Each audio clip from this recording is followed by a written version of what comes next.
Welcome back to the Uncool show. I'm Dylan. I'm Nathan. And we are on episode 19 of the Uncool show today. And as we round into the holiday season, we're going to be doing some Christmas or Christmas adjacent films. Mm-hmm. And there's some debate as to whether or not this is a Christmas film. But I think Nathan and I are just going to say it is. We'll see. It is. But we're going to talk about Die Hard, the classic, maybe one of the most classic American action films and franchises of all time, starring Bruce Willis. And Nathan has watched this almost two times. Twice this morning. As we're recording. Nathan woke up early, watched it. Got my fix of Die Hard. Yeah. Came over to Dylan's apartment, watched about half of it. Yeah. So 1.5 times of Die Hard today, which is not a bad time. No. Die Hard is a perfect film. And it moves in such a way that it's hard not to get sucked into it, especially 1.5 times. But yeah, this is a film that I think we were both a little late to in life. Absolutely, yeah. I mean, this is, like you just mentioned, a legendary American action movie, totemic, and one that a lot of movies take bits and pieces of, or basically whole plot structures from. Yep. And yeah, I think I saw this for the first time in high school. I don't remember what year or anything, but yeah, this is obviously one that's like, oh yeah, Die Hard, classic action movie. I'll see it eventually. Everyone likes it. Didn't realize how truly amazing it was then and it is now, and even more now that I have more of a movie knowledge. You know, it definitely increases my enjoyment and just almost pure awe of the movie. Yeah. I mean, when Nathan was just over watching it, and in the back half of that movie, there's so many little moments and pieces and set pieces, that Nathan and I were just like, how did they do that? They must have taken weeks. That must have been this. And it was a hard production. But when you watch this movie, you can see that it really is the pinnacle of American action in terms of its humor, in terms of the action, of the set pieces, in terms of how good this movie looks almost 40 years later. You would think, this was maybe a 20-year-old movie. Not even that time. Some of the lighting technique and some of the shot structure in this movie, like you said, we're still seeing modern applications of today. Mm-hmm. I think I don't know, you might have even seen Die Hard before me. Who would even know? I saw this in college around 2011, 2012 maybe. Mm-hmm. You definitely saw it before me then. Oh, yeah. It might have been 2013. It might have been like a sophomore. Yeah, it was somewhere in college after I'd seen End of the Tour. Okay. Because there's a moment in that movie where they discuss Die Hard and how it's like the best commercial American film ever made. That was David Foster Wallace's opinion. And I'm like, I'll finally watch Die Hard. And when I did, I was just blown away. And instantly went into Mount Rushmore of action movies. Mm-hmm. Like you said before, what else would be on that Rushmore of action, American action? So, like we were talking about before, when we were watching the back half of Die Hard, 2 filmmakers come to mind in terms of just being perfect at staging action sequences and blocking, the lighting, the cinematography, and that's Spielberg and James Cameron. I think that obviously James Cameron is more associated with action itself. Yeah. A lot of his roots come from that filmmaking, and Spielberg obviously is maybe the best filmmaker of all time and has a lot of different interests and desires and what he wants to make a movie about. But in terms of just action spectacle, those 2 filmmakers come to mind at first. I think people could argue that John Woo would be in there. I have not seen enough of John Woo's work. Yeah, neither have I. He's a big blind spot for me personally, and I want to definitely dive into his work and appreciate what everyone else seems to appreciate about him. But those 2 in particular, and just looking at those 2 filmmakers and their filmographies, I would say, obviously I haven't done my research and I probably could think more about this, but T2, Terminator 2, Aliens for Cameron, those 2 for Cameron, and then for Spielberg, Raiders and Jurassic Park. Yeah. Jaws. Jaws. There's a lot you can say for both filmmakers. Like Cameron, True Lies is really good. His Avatar movies have great action in them. They do. But both just know how to make an action movie. Like, I don't know. They just get it on a molecular.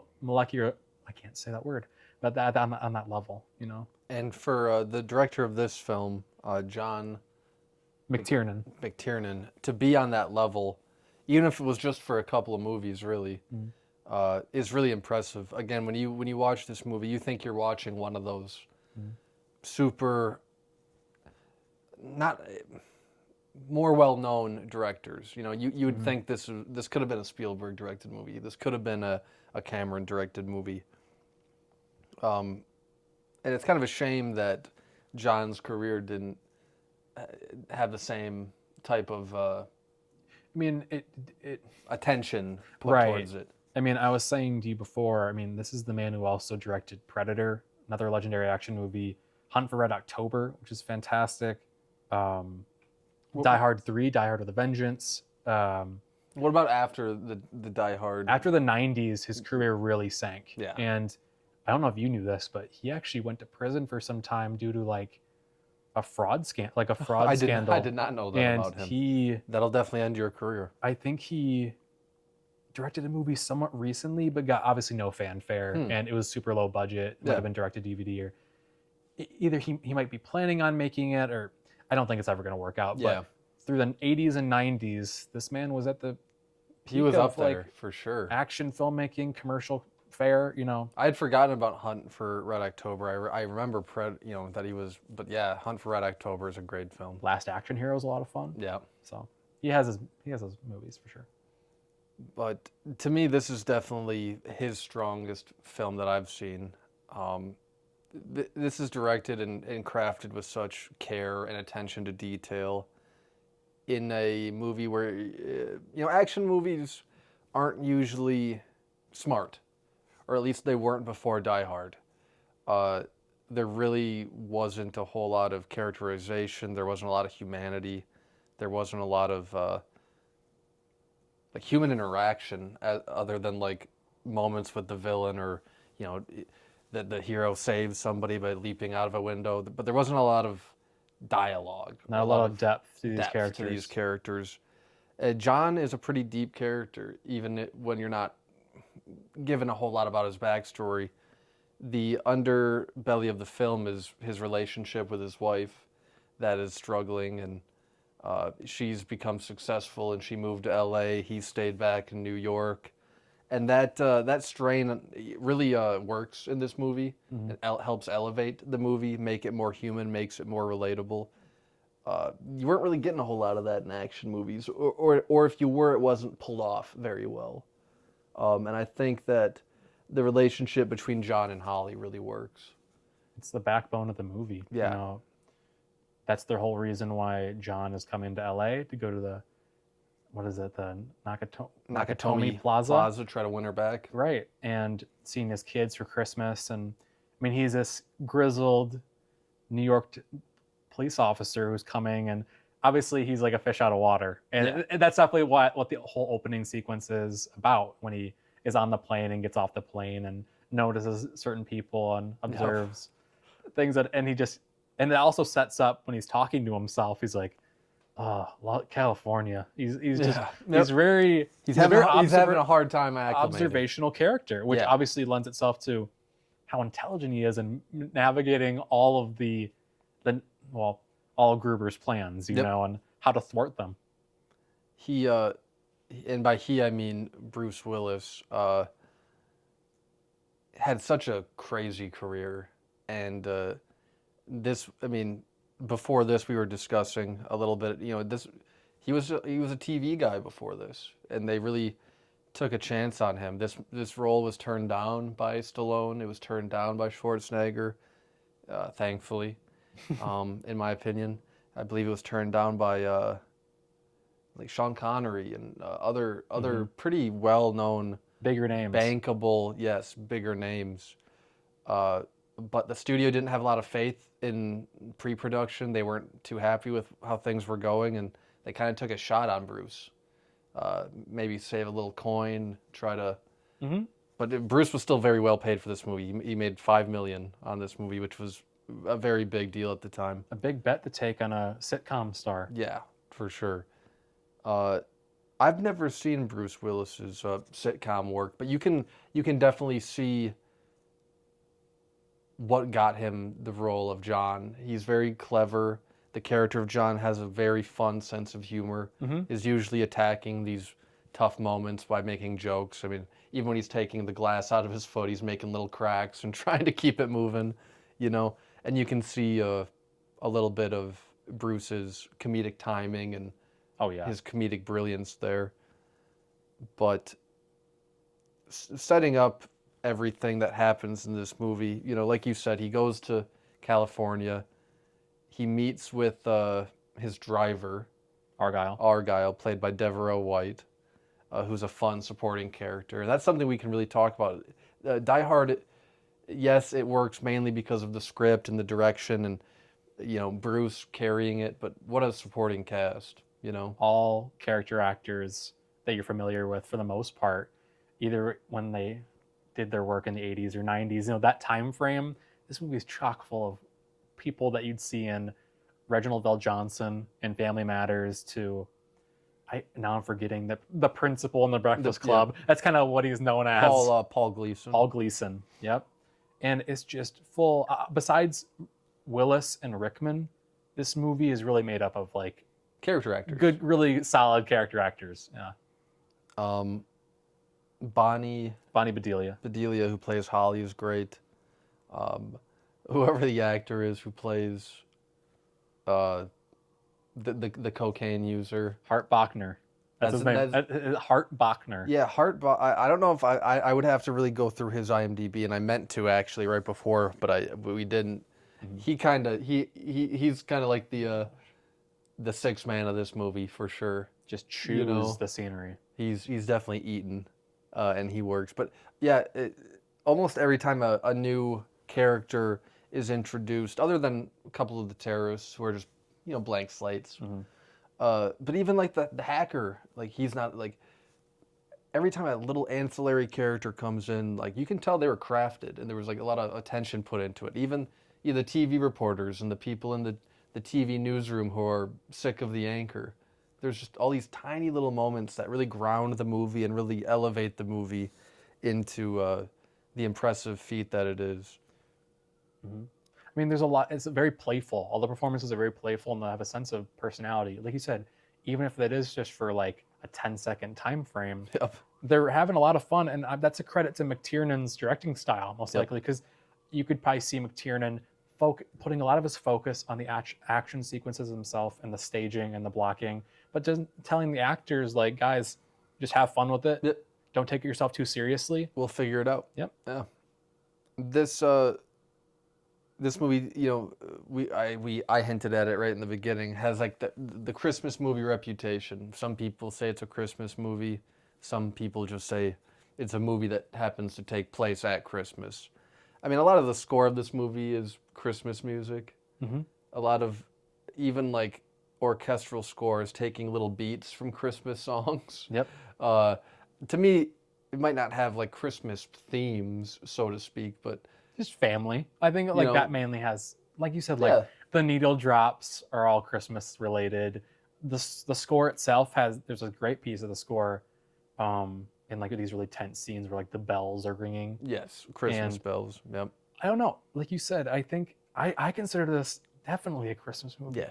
And I watch it on like near the holidays all the time. Yeah, ever since I first saw it, it's become a Christmas tradition. It's definitely, it's just more of it's just a non-family friendly Christmas movie, right. But talk a little bit about Bruce Willis. I was going on about him, but talk about Bruce and specifically his performance as John. Yeah, so I was telling Dylan before, I think Bruce is one of the more underrated actors of his generation. Never Oscar nominated, despite giving terrific performances in each decade he worked in. And as John McClane, it's kind of the perfect intersection of, he has the physical body. Yeah, for sure. He has the movie star presence, his For face, sure. his timing. Yep.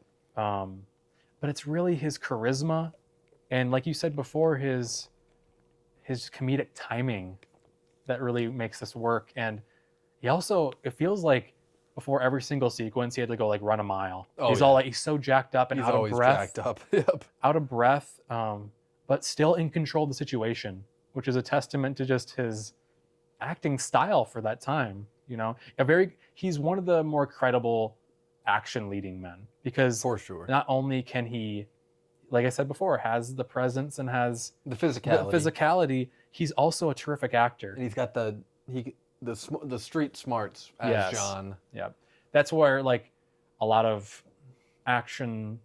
lead action characters nowadays are like wisecracking, you know, not treating the situation as seriously as it is, trying to like give the situation more levity. Yep. And make people around him feel at ease. Like John's talking to Al, and kind of Al Powell, the police officer he's communicating with throughout the situation, and just trying amidst all this chaos and worry about his wife, he's trying to settle the situation down by with humor. Telling jokes to him or making fun of Hans and his gang. So I don't know. I think that this is one of the first action stars of his time that really poured into his performance instead of just relying on physicality, like you were talking 100%. Yeah.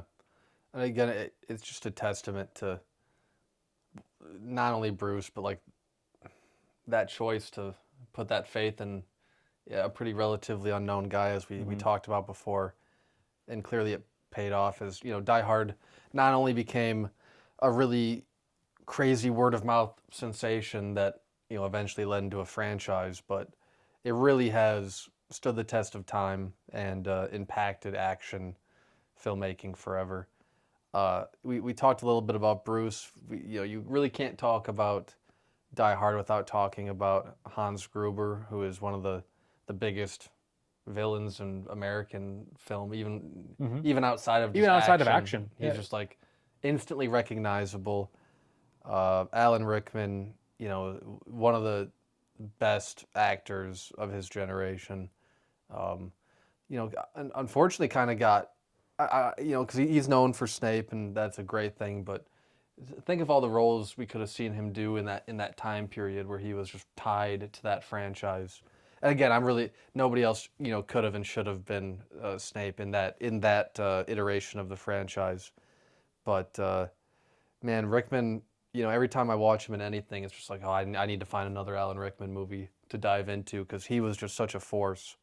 And this is probably, you know, most Americans' introduction to him. This is his first movie. Isn't this his first movie? Oh, I don't. I'm fairly sure that this is like a fun trivia fact that, I mean, Rickman was one of the leading voices in British theater at the time. And gotcha. He was like a legendary theater actor. And please correct me if I'm wrong. No, you're right. I'm pretty sure Die Hard is his first movie. And ever. That's so incredibly impressive. That is incredible. That's but super cool. His performance, you know, he is very theatrical as Gruber. I think his past training in that world over in Britain lends itself very well to Gruber. The over the top, overly theatrical. I'm not gonna say he invented like the monologuing villain, but because there's been monologuing villain. Definitely popularized. But he definitely did something different with it in terms of, like you said, his theatrical delivery and just his presence too. You know, the more this movie goes on, the more it seems Rickman is like leaning into Hans's like pure evil side. He starts to lose his patience with the scenario at hand. He starts to kill a few more people. Well, yeah, he's dangerous. Sure. He's silly at times, but he's incredibly dangerous. Yep. And like John, incredibly intelligent. Yeah, very, very, very much ready for the situation at hand. You know, he's not a common thief. He's an exceptional thief, and he is. But yeah, Rickman's just the best, and you know, watching him chew through this movie is just a really fun time every time. I always pick up something a little different, a Me new too. little moment or something he's doing here. I'm like, oh my gosh, One nobody could have done that other than Rickman. one thing I think, just thinking about it now, that Rickman's performance as Hans Gruber popularized was not just getting any character actor to play your villain. I think this movie kind of changed the landscape in terms of hiring good, credible actors to play villains opposite your leading man. Yep. Because obviously, the leading man's name is going to be above the title. They're going to be the main reason why people are going. But I mean, getting an actor, an unknown actor at the time, like Rickman, and bringing them in, I mean, that's a huge boost to not only his career, but To the movie. Hollywood's version of of a villain. Yeah. You know, making him not just mindless and just I'm gonna be all evil and stone faced and Yeah. I'm just a straight up killer. No, like there can be some nuance to that Yep. performance. And he definitely I mean, there's a lot of informed nuance to every performance, I'm sure, from him. But yeah, like you said, for a film debut, you know, coming from the world he was in, he really I mean, they probably elevated a lot of Bruce Willis's scenes too. Because I'm sure Bruce is like, I've never even heard of this guy. Nobody on set has heard of this guy. And then you start to have your first scene with him. It's like, oh crap, no wonder they hired him. I gotta bring it too. Not that Bruce already wasn't bringing it, but actors talk about all the time when you have like a 2-man or a 2-woman or a 2-person scene. It really is about the scene partner and how you can bounce off of each other. I just saw an interview with Denzel talking about Training Day, and he's like, "Yeah, I met Ethan. I'm like, I thought Ethan was a really nice guy, but until we got in that car, it's like I don't know if this guy's a good actor. This movie's going to be really good or really bad, hinging on him, you know." And it's a lot of pressure, especially on a first-time actor. But you can tell that again, all the experience in theater really grounded him, and he was more than prepared to come over and do some film work. But he's one of the best villains of all time. He really is. He's at least a top 10 in terms of like film importance and legacy, being recognizable. Iconic. Iconic. He's an iconic villain who will stand the test of time. That the last shot of him in this movie is an iconic shot. The falling shot. The falling shot. Where there's another like trivia. Like I think a lot of people. I'm just saying like buzzword trivia at this point, but like I don't know if you've ever heard of this, but they were gonna count drop. the early drop. They dropped him early, and that's where his reaction comes from because he's like panicked and worried. And obviously you need that as Hans is falling to his death, but it's a very funny. It's a great little behind the scenes note of a funny performance in that little the end of Hans. There's really, Nathan and I were talking about it right before. It's kind of hard to talk about action movies just because there's not a whole lot of plot, and most of the plot is, cooked in. Right. It's a fairly like formulaic plot. Yeah. Right. Man gets trapped in a circumstance where he has to save his wife, save all these hostages. Villains are after him. He has to find out a way to save everybody. Find it within himself and beat unbeatable odds with the help of. They're gonna foil his each other. Sidekicks. It's a really basic action movie plot at its core. Yeah. But it's a testament to the performances and to McTiernan that they build it out into this like grand operatic action movie. And I mean, it's just for it being so simple. And I was telling you before we were watching the movie, like this movie does not need to be this good, right? No. I was telling you because we usually talk about the letterboxed system of rating. Like this could have been like an awesome 3.5 out of 5, and it would have been perfectly fine. Yep. But no, they went above and beyond, and it definitely paid off. Again, not to get too in the weeds, but I do want to just I don't know who lit this movie. I don't know who worked on the lighting department. That's not usually something I'm checking into. I usually know who the cinematographers are, but this is one of the most well lit movies I think I've ever seen. Watching it just the use of color throughout the movie, both in like a little bit of like fluorescent lighting, and then like whatever colored lights they're using off camera. It really adds a palette that the movie needs without seeming cartoony like a lot of current action movies. It still feels very grounded, even though there's these blues and these purples and these greens at times that would never be in an office building. But somehow, whoever lit this movie did it masterfully. I would love to uh, sit down and just like watch hours of special features about how they lit the interior of this plaza and of all these sets that they built. I just wanted to get a little nerdy deep dive on that. This movie is well lit, and the cinematographer is Jan de Bont, who is also a good director in his own right. For sure. Speed and Twister. Yep. Are you kidding me? Like that's. This is so simple, but he cooked on those movies, and he's cooking here too. He really did, and this is probably just looking at the breadth of his work. Technically, this is his best work as a cinematographer and probably as a director. Yeah. This whole movie is really reliant on his camera flourishes and constant camera movement. The camera is never still. I mean, obviously there are times where it's still, but it's always moving, or it feels just really dynamic. Very dynamic. Yep. And it really works in tandem, like I said, with like Bruce and Rickman and the rest of the actors. And Jan takes a lot of care with not only this action sequences and whatever McTiernan is directing him to do, but like he just knows how to capture Bruce in this light in this way that this weird kinetic energy that like accentuates brings it all together, accentuates his performance. Yep. Right. And I mean, even with the scenes where Rickman is sitting in Holly's office, you're like, this is still so well shot and well lit, and the camera still manages to move in those scenes. It's just. We also, there are a lot of moments in this movie where the camera is like hiding certain items. Or, like when the gun, Hans is trying to get to the gun that's like out of frame around a corner, on a perch. There's a lot of little moments where, whether it be the Gennaro family picture, there's always like these little visual cues and visual hints throughout the movie that also keep you engaged and also further build upon this world and build upon just how well thought out and planned everything was. But yeah, those little visual moments that don't probably mean a lot to most people, they really add up, and they do end up meaning something at the end of the movie.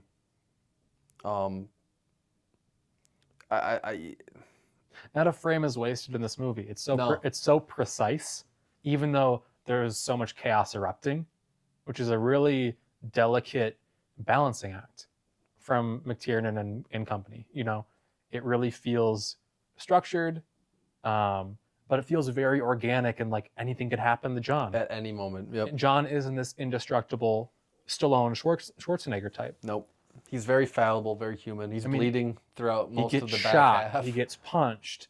The glass in the feet. He's bleeding from his foot for like the last 45 minutes of this movie, and it's like showing blood almost everywhere he goes. And it's also a testament to the stunt work in this movie. Yeah, for sure. The professionals behind that. Yep. And the makeup work too.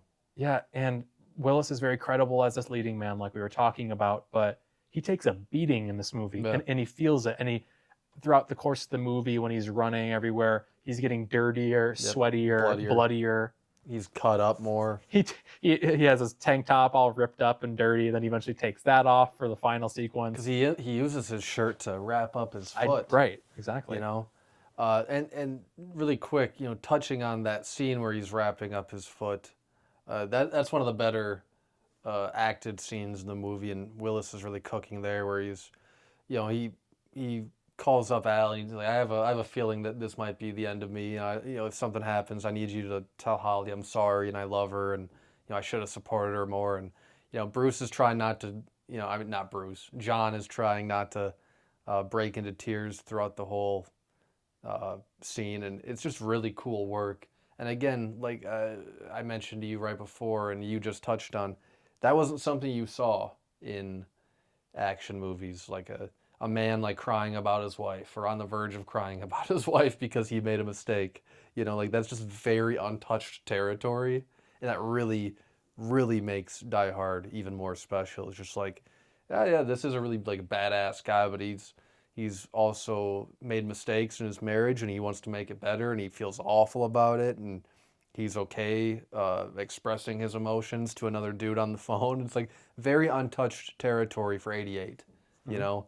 And again, something that Stallone and Schwarzenegger never would have been. You like it it it really changed yes, he is like this masculine guy, but he's also very grounded. Heart of gold. He's heart of gold. He's not like a I don't know, like a Lone Ranger, just like stone-faced jerk. The man with the gun. Yeah. Like that archetype, like Clint Eastwood in the Dollars trilogy. Yes. Like stone-faced, silent assassin. And there's a lot of references art to those performances too. Yeah, for sure. And obviously you need to have a great presence in that kind of performance as well. But there's something to be said for really like snappy dialogue that Willis has to produce. Yep. And like you said, in that emotional sequence, he's actually acting. Like he's getting tears in his eyes and he's getting emotional talking to Al and having a tough time breathing. He's really vulnerable.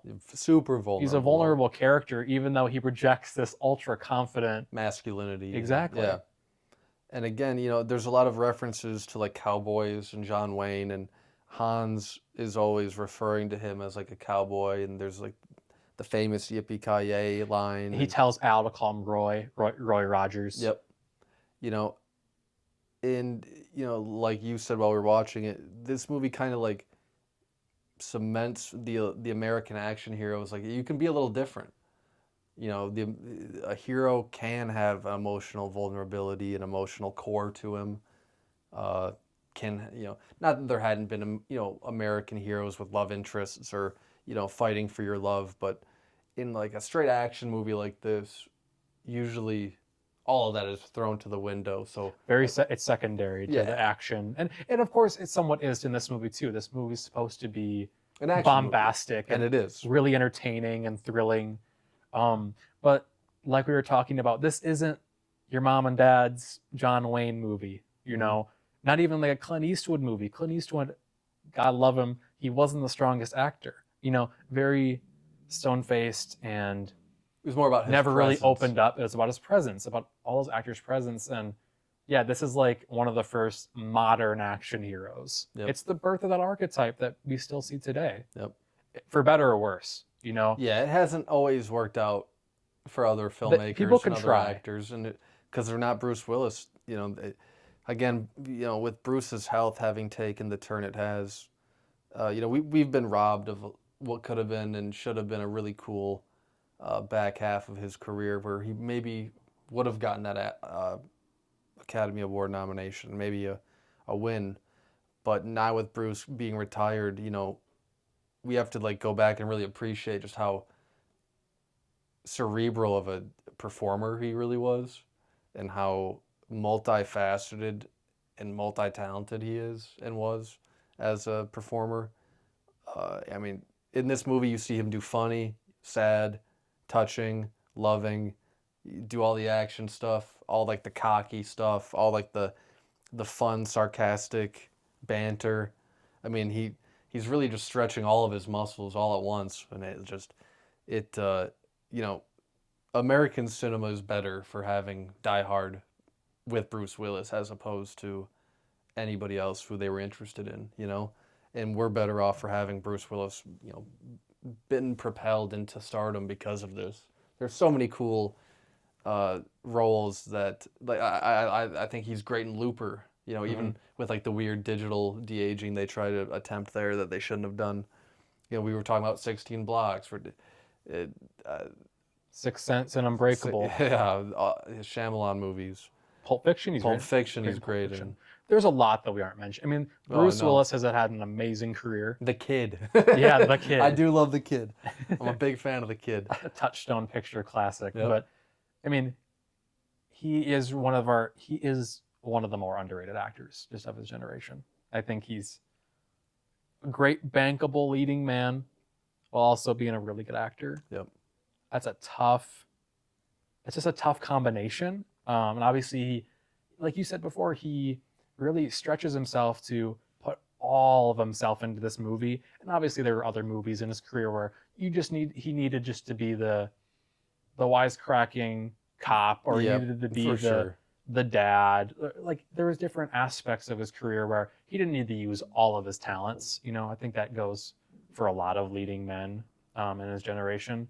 But man, is he one special actor? And John McClane, like Hans Gruber, is one of the more iconic action heroes of all time. Of all time. And yeah, I mean, Die Hard. I just want to touch on the rest of the franchise quick. Uh, this did spawn a multi-million-dollar franchise that never quite reached the heights of the original, but very few franchises do.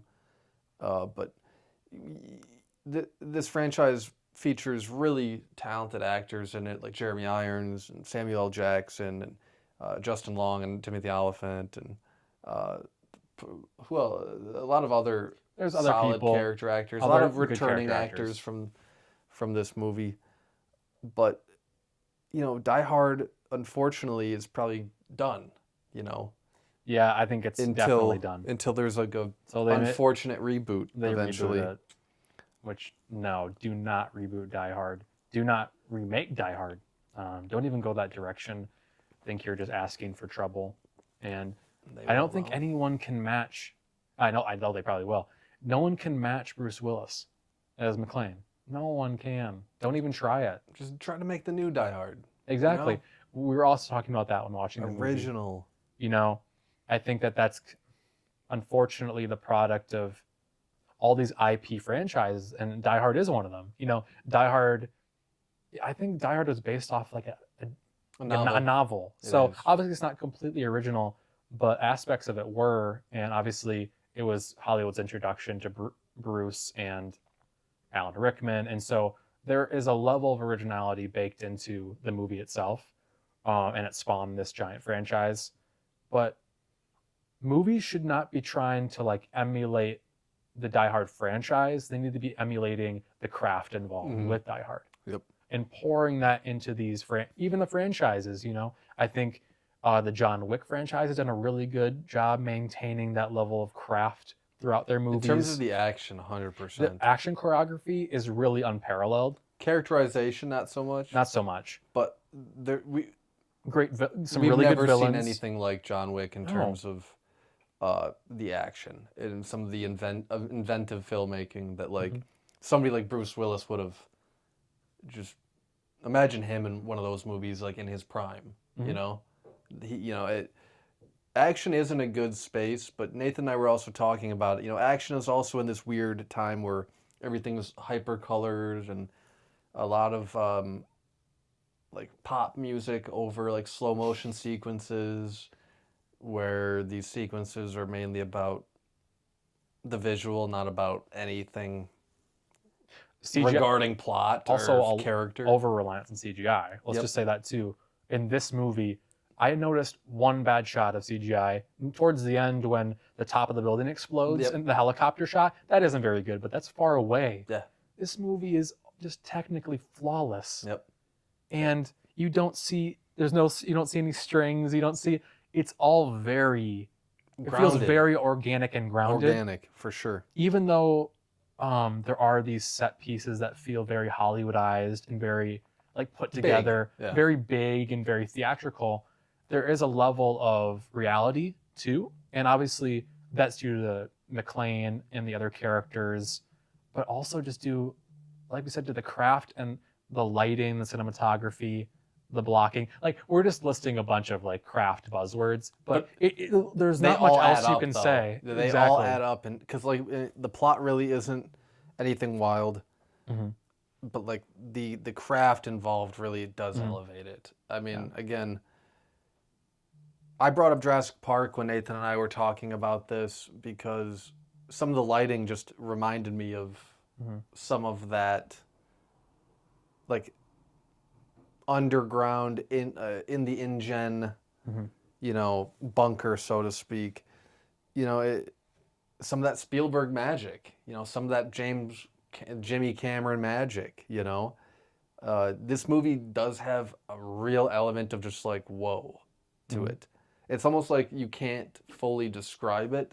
It's just that you have to continually experience it, to like, yeah, this movie was really difficult to make, obscenely difficult to make, and when you watch it, if you haven't seen it, you see why.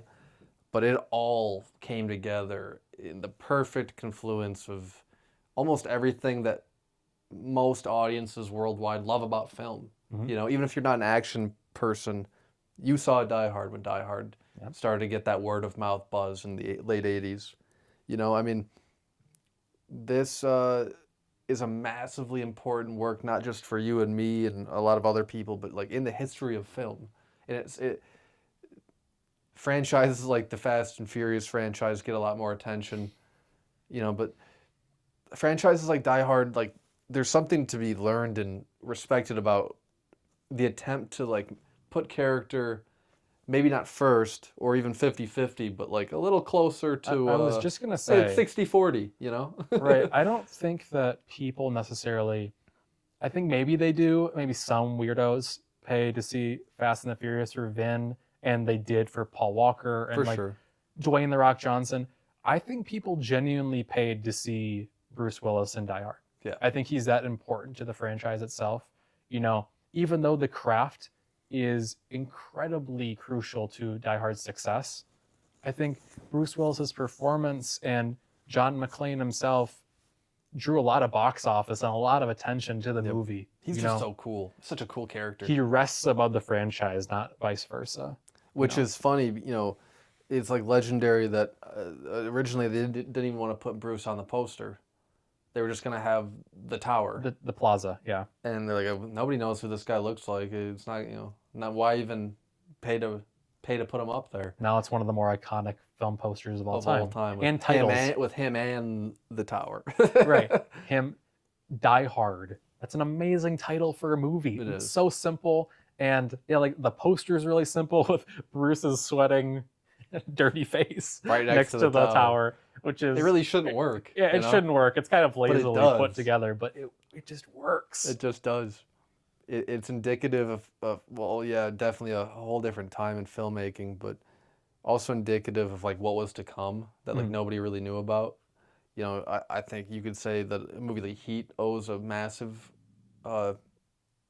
debt to Die Hard. A lot of films owe a massive debt to Die Hard. And again, you know, chock full of great character actors, chock full of really interesting moments in the screenplay that, like, you would think these days, I think a lot of those little weird moments that you and I were laughing at, just like, what the heck? I think a lot of those would be cut out these days. Get cut out, they get deleted. All like the little they probably moments that add personality to it. Personality and pizzazz. They'd just be considered fluff at this point. Unfortunately. Why do you keep cutting back to like that reporter in the newsroom? That would be like the note right now.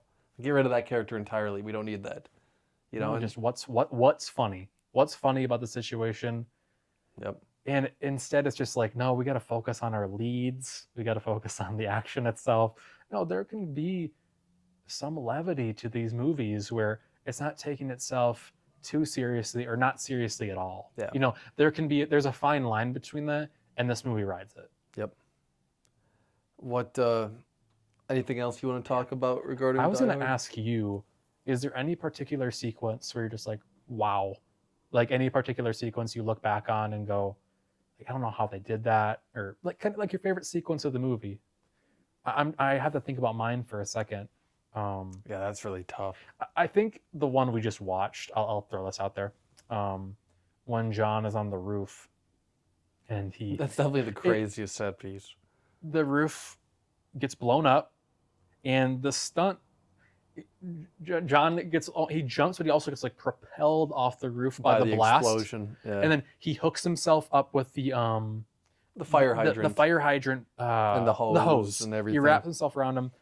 It looks it looks seamless. Yeah. How he rappels off the roof onto the window, the glass, shoots through the window, and he's still bloody, he's still dirty, and he goes through the window, but then the fire hydrant, like whatever is holding the hose, gets ripped off of the building, and it goes off the building as John does, and John is still wrapped up in the hose. But then it probably weighs a couple 100 pounds, this thing, and it goes down and hits the surface, and it could drag John down, but John's trying to unwrap it, and the camera is in John's perspective, and it's like we're going slowly and slowly towards the opening of the window, and then he unbuckles himself, he saves himself at the last moment, and he just like a deep sigh of relief, and he kind of looks he kind of looks around and goes like, "What just happened?" What's like I literally almost died. After surviving everything he survived, he almost dies to a fire hydrant, you know?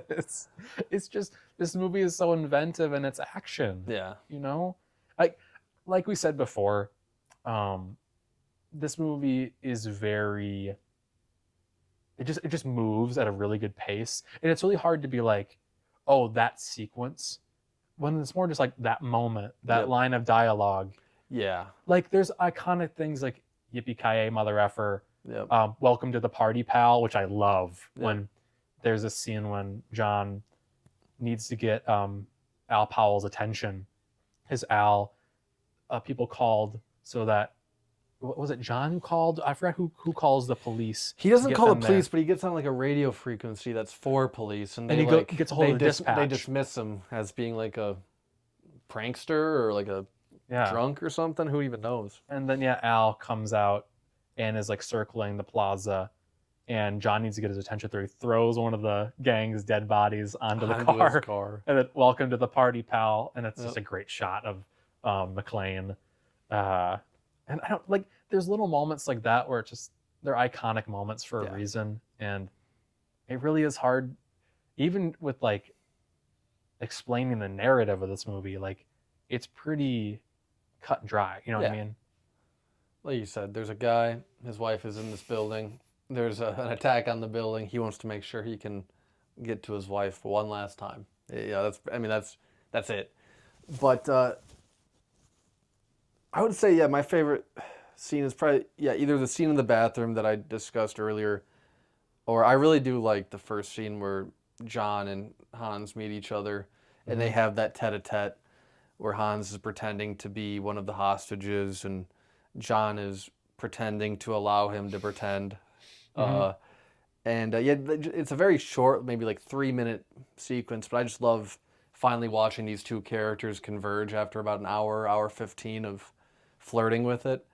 And I just love when John does, flip the coin on him and like, you think I'm stupid, Hans? No bullets. Just again, and I do like everything that transpires right after that with the shootout in the office. Shoot the glass. I think that